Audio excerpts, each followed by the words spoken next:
Thank you, Gundagai, for having us. What a beautiful place. Kristen and I were walking the streets last night after dinner and thought, well, if we'd have seen this before Ardlethan, we probably would have moved here. So there's the disclaimer. I'd like to acknowledge the traditional custodians of this land we stand on, and the Wiradjuri people, the past, present and emerging as well. I'm honoured to be here with you in the shadow of the dog on the tucker box. I was a bit embarrassed this morning when I asked somebody, how far is the dog from here? And the response was 5 miles. So 5 miles from Gundagai, I'll never forget that. But I'm especially glad to be here after all the fires that have been around Australia. One of the messages we've been asked as Australia ambassadors is to contemplate the fires and the very brave actions of people that have been involved with fighting and rescuing us. And I've been asked to contemplate in today's, Australians, I've been asked to ask the question, Australians, who are we?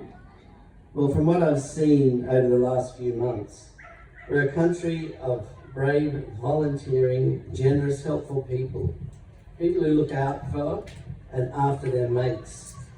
Annie Lewis from the Northern Daily Leader sums up difficulties our volunteer firefighters face daily when she writes, imagine being shrouded in smoke, your eyes steam with the dust, a raging heat prickling your skin, the protective gear weighing you down, all while you're trying to fight a wall of flames. This is what our brave volunteer firefighters have been facing now for months.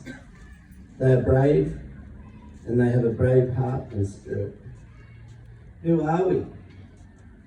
Well, we could be Brett Cripps. Brett had just watched his own house burn to the ground in Conjola Park. Brett's actions, utilising a small boat with his mum and dad on board, loaded a group of trapped people. He clearly saved the lives of 15 people on the boat which was built to carry only 6. He saw tourists heading for their car to escape the oncoming wall of flames. And he yelled to the people, you can't get out by car, you have to come with us. And they did.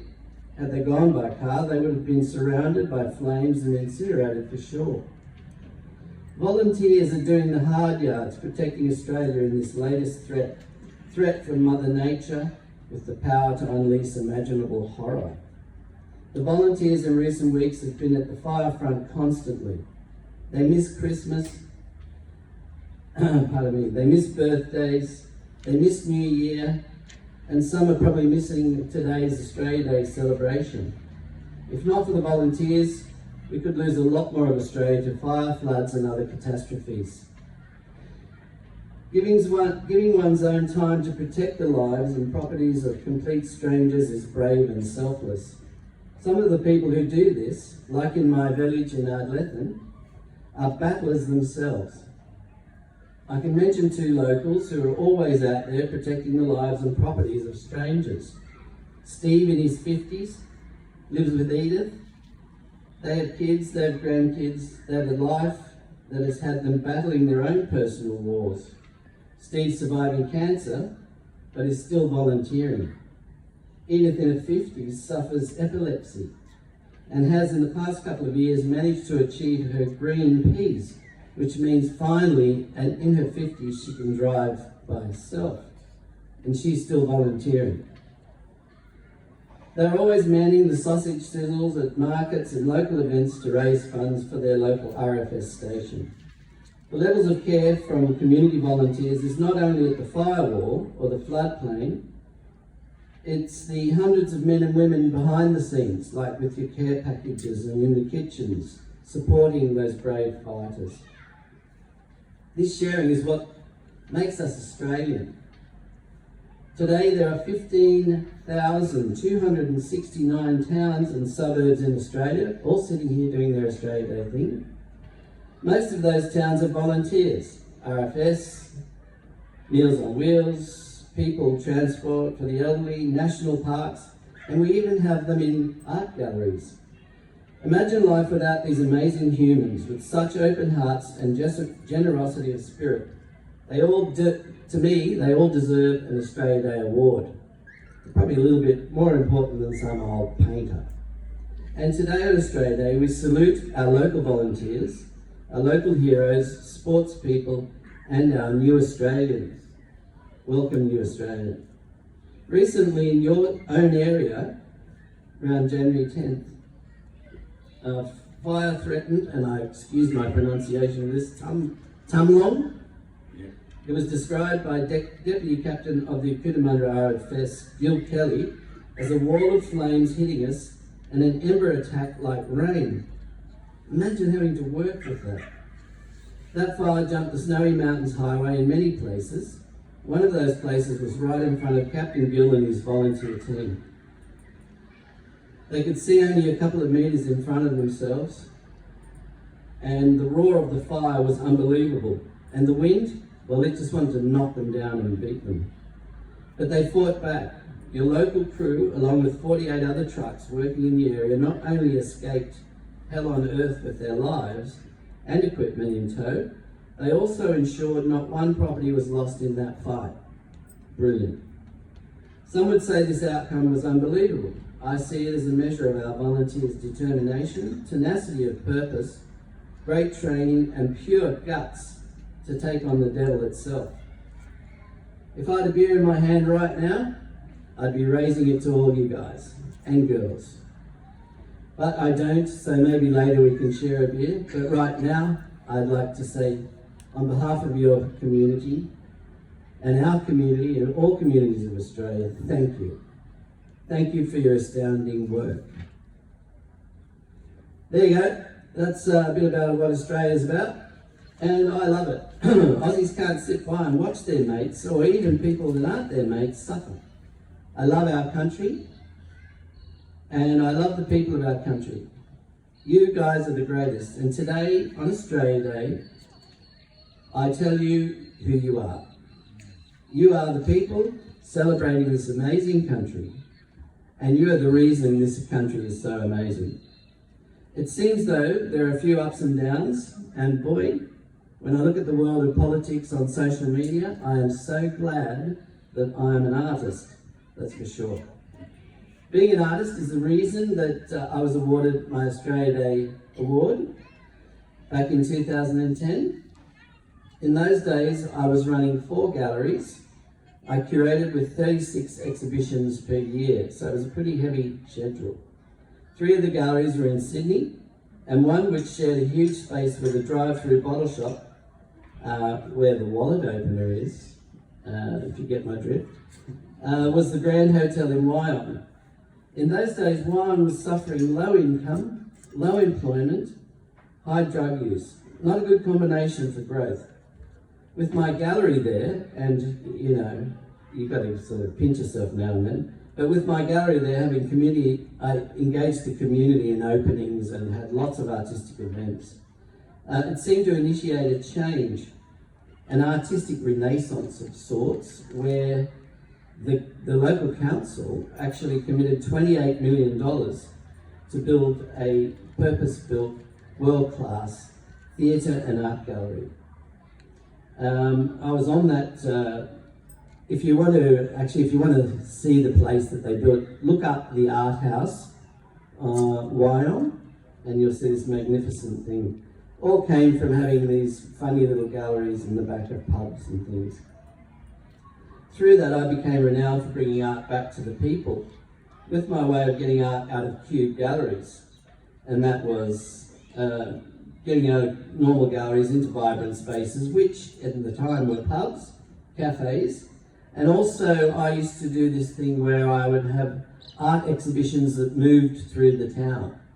So I would curate city block length art and have it march through the town, and we'd pick up all the people as we go, and then we'd set it up in a space. And I did all this before the term pop-up gallery was adopted. Because of my developed style of showing off art, I was approached by the owners of this massive shopping centre in Tuggerah, the super centre. It had a change of direction in its second year after it opened.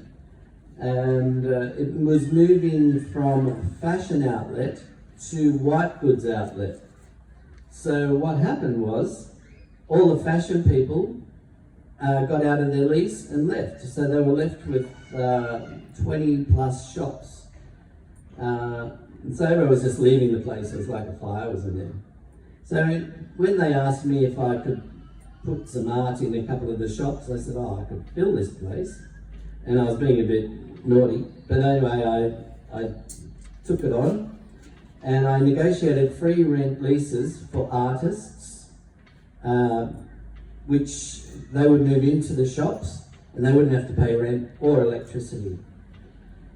It took me 6 months from vacant 20 shops to having 50 artists working in art studio galleries, which I curated pretty tightly.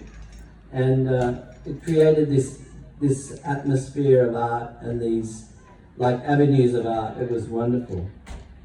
It took me 6 months from takeover to officially open the Super Art project, and I had 64 artists working in there, and over 1,000 people attended the opening. So it's amazing the power of pictures and art and all that had over the community. I'm still very proud of the Super Art project. As I said, it won me the Australia Day Award, and that same year I was nominated to be an Aussie Day Ambassador. I had no idea all that stuff was happening behind the scenes, and it's a great honour, and it's still a great honour to me. I left the Super Art project when I was invited to have a solo exhibition in Montreal in Canada. That was back in 2009. 10 months later, after meeting a curator in Montreal, I was invited to have an exhibition in New York. So it was a pretty hectic few months. And then a year later, I had another exhibition in New York. As part of that exhibition, I got involved with a group called Art Takes Times Square, where your art is actually shown up on the billboards in Times Square. If you want to advertise there, it's $60,000 a minute, I think. So we took over Times Square with art. There was 500,000 people at the first one. It's quite surreal. My art's been blown up there over the last few years. The last one was 2018.